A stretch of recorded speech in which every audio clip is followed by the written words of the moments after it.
The bill is important to people across Scotland, including my constituents, and I'm grateful to everyone who has contacted me.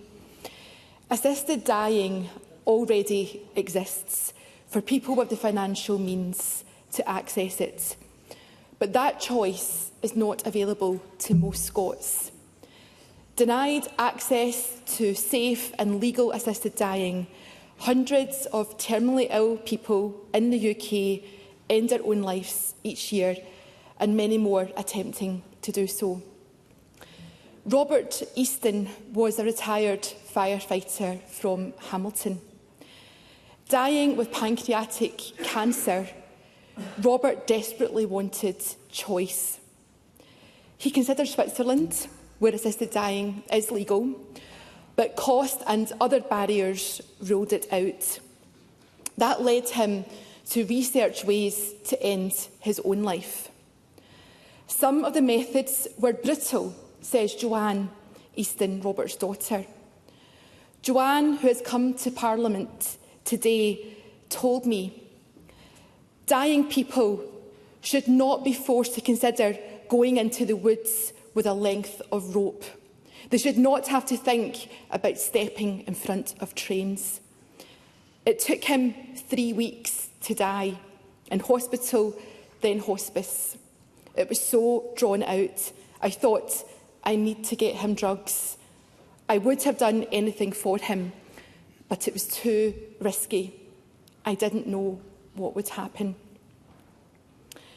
I was moved to learn that before he died, Robert sold his motorbike and gave the money to the hospice. His story, like this bill, is not palliative care versus assisted dying. It's about choice, dignity and person-centred care at the end of life.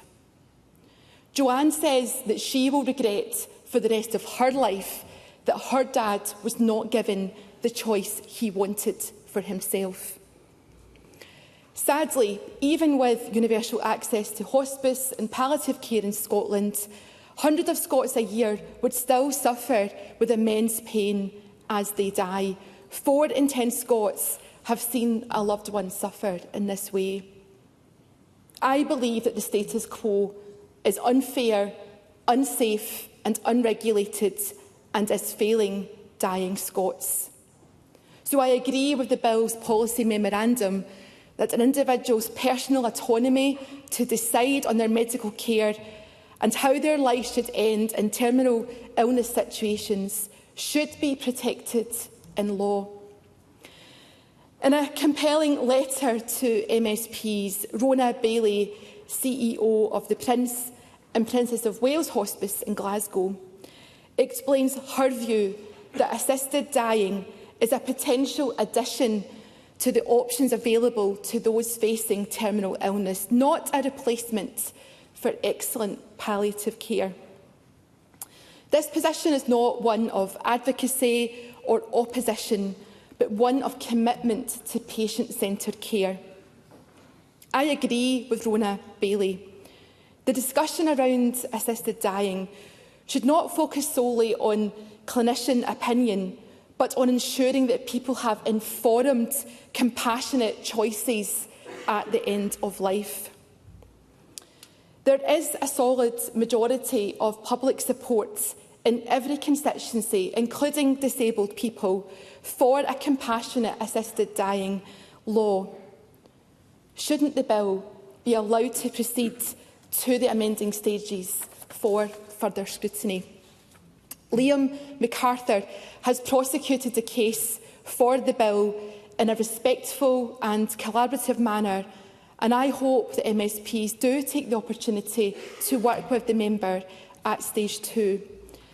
I support Liam MacArthur's proposal to amend the bill to raise the minimum age to 18, and I welcome the Health and Social Care and Sport Committee report recommending clarity on some matters.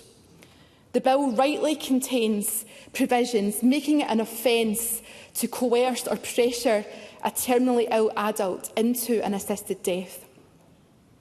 I agree with Hospice UK that nobody should ever feel They have to choose an assisted death because of a real or imagined fear of not receiving the care they need. Whether the assisted dying bill proceeds or not, I support calls by Marie Curie Scotland and others for a right to palliative care to be recognised and delivered. End-of-life care must be properly funded, and charitable hospices must be financially sustainable. In conclusion, I don't know if I would choose an assisted death for myself, but I don't want to deny others that choice. That is why I will vote for the bill tonight.